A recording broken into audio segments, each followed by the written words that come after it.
I'm Sadhna, and I'm, as you can see, a woman. I'm 60 years old. I have been an entrepreneur, I have been a housewife, I have been a social worker. But the role that defines me totally and completely, the one role that's so precious to me, is being a mother. So I'm a mother, and also I'm a grandmother of 4. They are the joy of my life. My children is who have made me who I am. And that's the role that has been the most difficult to play. So motherhood is difficult. It's crazy. It's made me pull out my hair at times.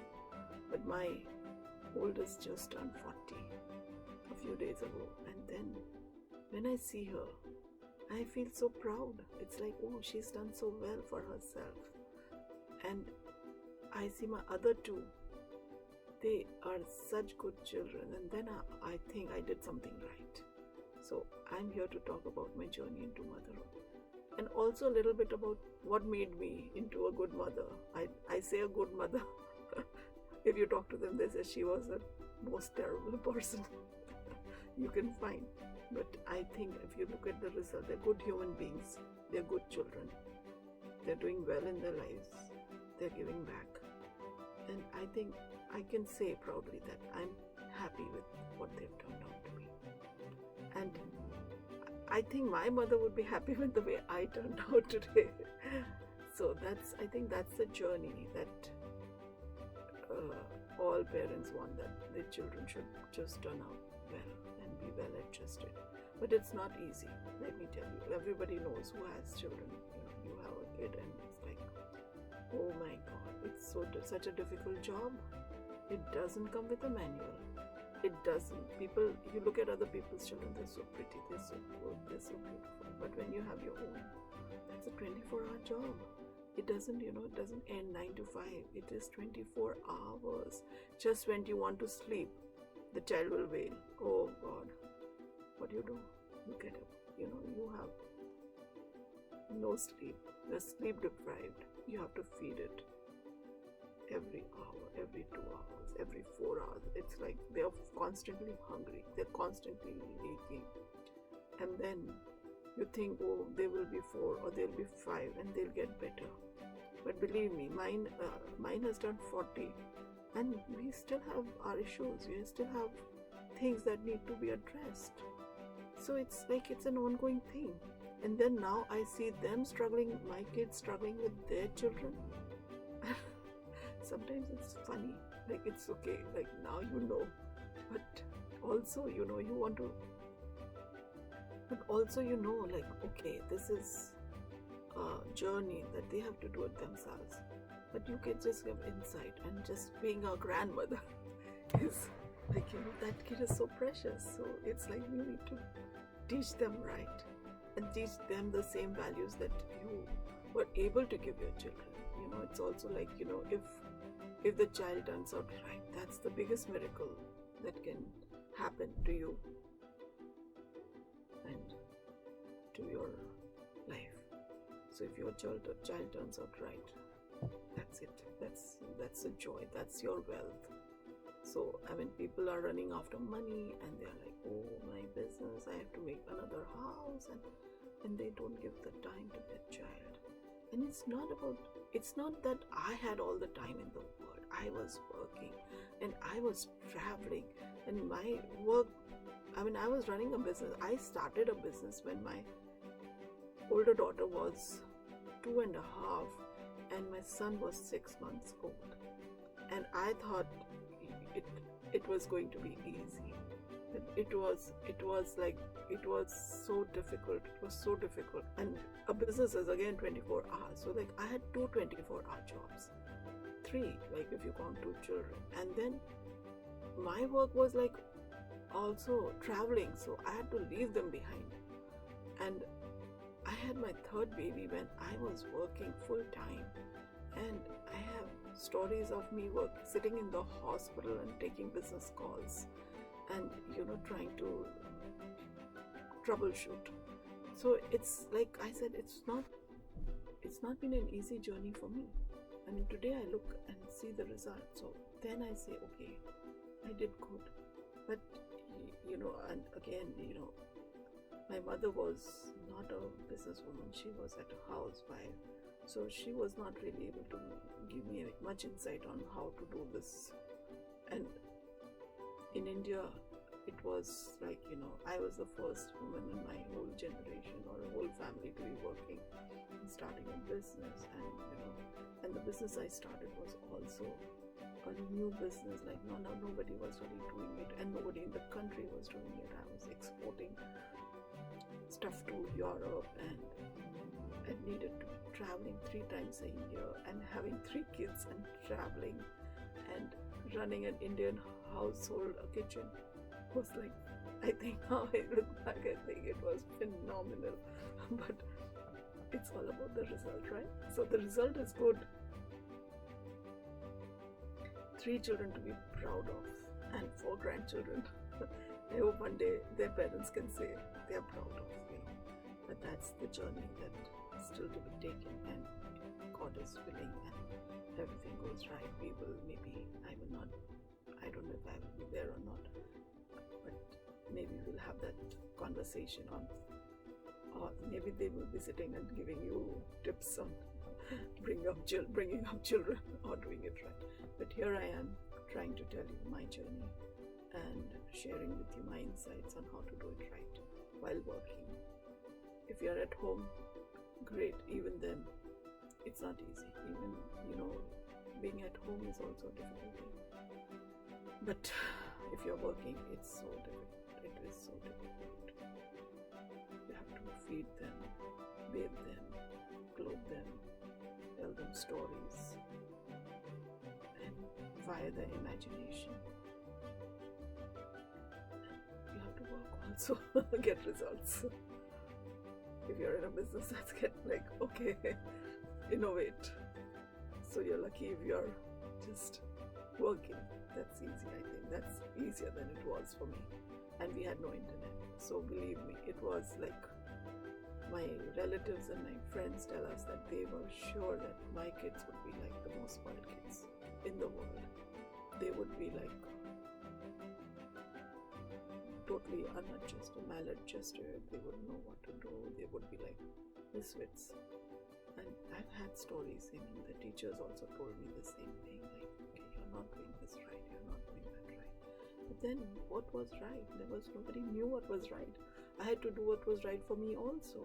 I had to live my life. I had to do things that my heart and my mind told me to do.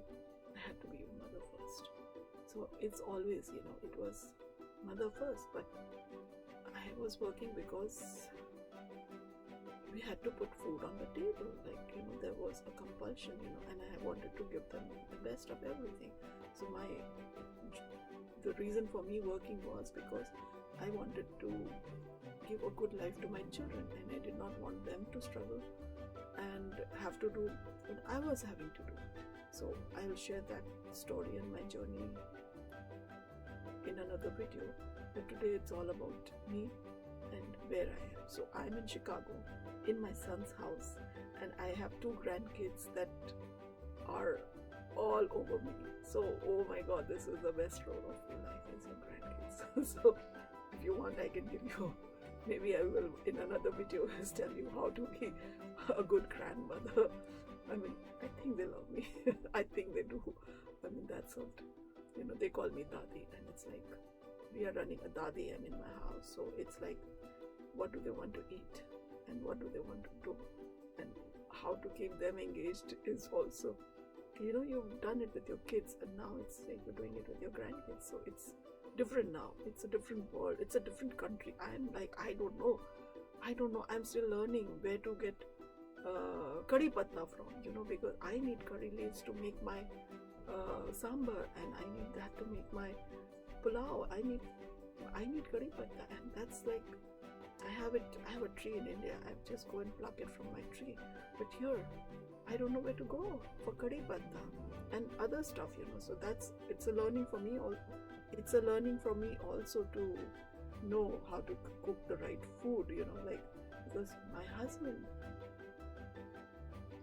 just had a heart attack, and we had to take a call what to do with our lives, because when I was in the hospital and the doctor told me that he was having a heart attack, the first thing I wanted was my kids.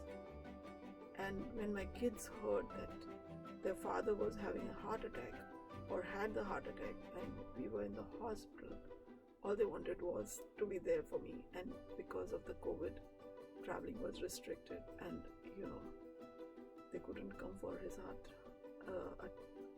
his procedures. But all I wanted was my kids, and all they wanted was their parents. So we went through very emotional time, because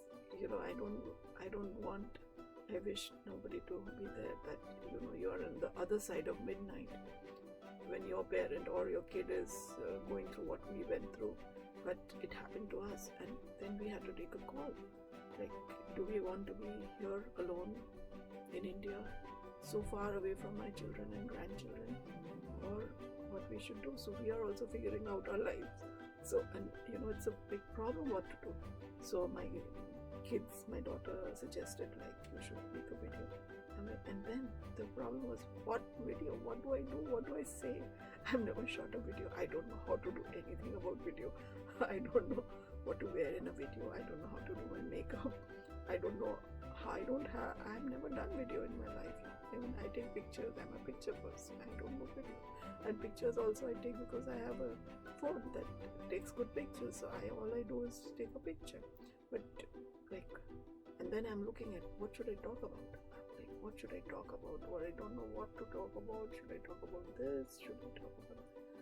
But then maybe I'm blinking too much. I don't know. I think they're giving me feedback. Don't blink so much. So it's like, okay, I'll do it, because I have to keep busy. Do something that grows me as a person, because that's what my endeavor was also. Because I saw my mother in the kitchen and in the house, and she was unhappy. So I didn't want to be unhappy, because again, if I'm not happy and if I don't use my whole potential, then I will not be a happy person. So it was important for me to be a happy person also, and not play the same role as my mother. And also I got a good education, which she did not. So I could have wasted that education and just stayed at home. That was a choice, but I didn't want to do that. I wanted to do something, but that's what she did with me. She told me, she planted a seed in my mind when I was very young. She said, you must do something with your life. Don't do what I have done with my life. Just do something with my life. And it was not that she was not doing something with her life. She was doing things, I'll show you a needle point that she was so good with her hand, she was so creative. So, and I saw things that she was doing, but she planted a seed in my mind when I was very young. Do something with your life. And I think I did the same. I also planted some seeds in their minds about what they should be. And I'm trying to plant the same seeds in my grandkids' minds now. That you have to do this when you grow up, you have to be a good human being. You have to be, prosperous. You have to be healthy. You have to be happy. These are things that I think you can do it when they're young, And some things, because again, my mother, because she was not educated, she did something so right for me. And some things that were not right. She didn't have an education.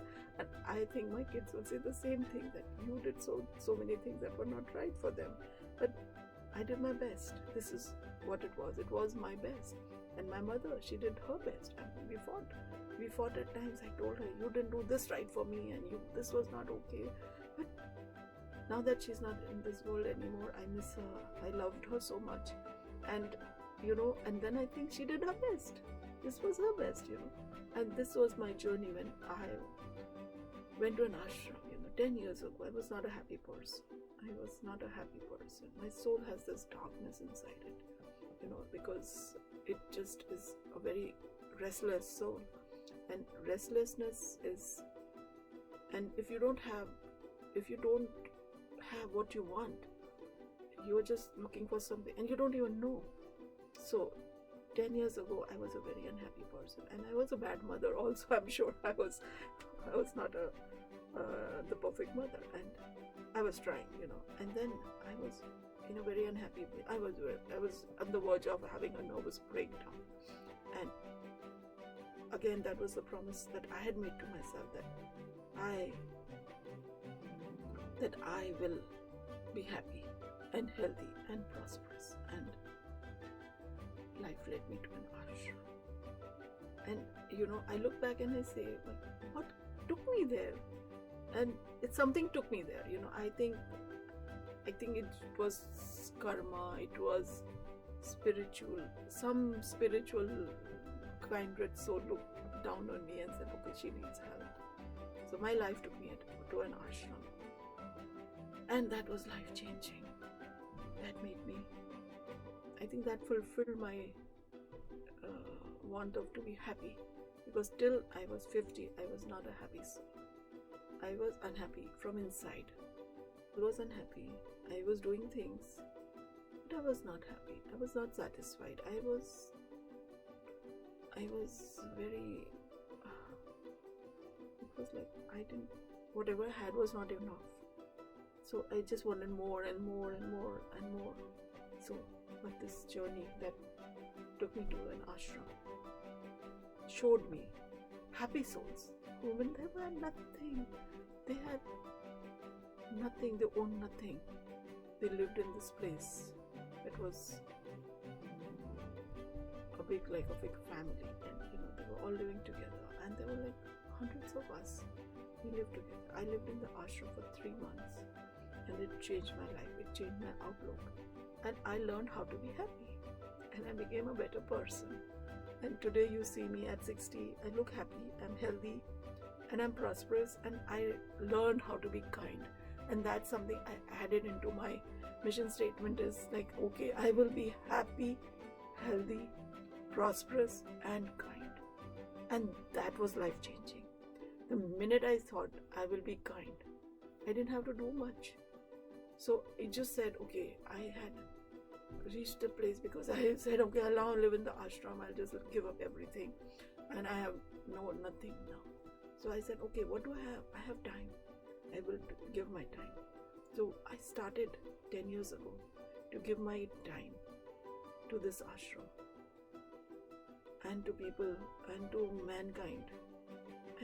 And life changed. I didn't have to do anything after that. It's like everything fell into place. At that time, there were kids were obviously, like, now she's 40, she was not even 30. She was nearly, not just turned 30. She was not in a good spot. And the other 2 kids were also struggling with their lives. And I think I did some good karma here. So I feel like, something happened, some magic happened in our lives. And today, 10 years later, we are all in a good spot. 10 years ago, we were in a bad spot. And the thing that changed, I think what I changed was, like, I went to that ashram and I changed my outlook to life. And that outlook changed our family. It made us better. I was even fighting with my mother at that time. I was telling her, you did this wrong and did this wrong.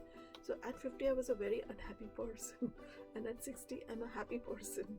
So I think that's, and prosperous and kind. So that's a change that I made 10 years ago. And I think today I can sit and say something and say, okay, this is the right way. But 10 years ago, I was very unhappy with my kids also.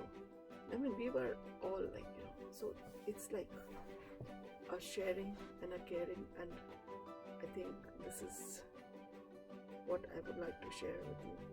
And if you like it, you can subscribe to the channel. It's new, and I'll do it often now that I have found a topic that I can talk endlessly about. I have found a spot, and I have found my voice. I can talk about this, and if it helps even one person, I'll be happy. So subscribe to the channel, click on the button below, leave your email addresses. I'll mail you a link to this next video. It helps you, I'll be so happy. And keep watching me. I'll be back soon.